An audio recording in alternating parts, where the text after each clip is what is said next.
Anjing yang hitam ada terlihat tadi. Anjing liar menewaskan 2 bocah di Palembang belum tertangkap. Warga pasang 10 perangkap. Warga perumahan Al-Zafa, Talang Petai, Pelaju, Palembang memasang perangkap untuk menangkap anjing liar yang sudah menyerang 7 bocah beberapa waktu lalu. Dari 7 bocah itu, 2 diantaranya tewas tenggelam, sedangkan 3 lainnya digigit dan 2 selamat. 2 korban meninggal tenggelam akibat diserang anjing liar itu bernama Lutfi dan Firza. 2 bocah itu berusaha menyelamatkan diri dari kejaran anjing tersebut dengan cara lompat ke danau buatan. Sedangkan 3 lainnya yakni Naila, Putri dan Zayed mengalami luka jahitan akibat digigit anjing. Ketua RT 16 Perumahan Al-Zafa Rafiq mengatakan, warga bersama Dinas Pertanian dan Peternakan Kota Palembang telah memasang perangkap berupa jerat untuk menangkap anjing liar. Kalau semalam memasang jerat. Nah, semalam ya kami sudah masang jerat.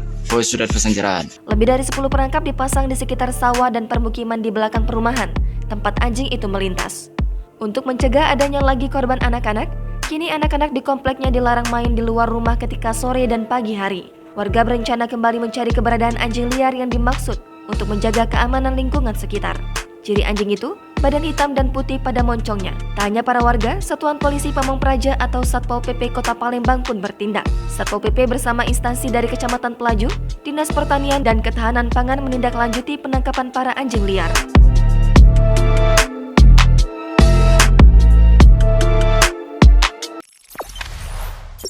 Jangan lupa subscribe, share, komen, dan like ya.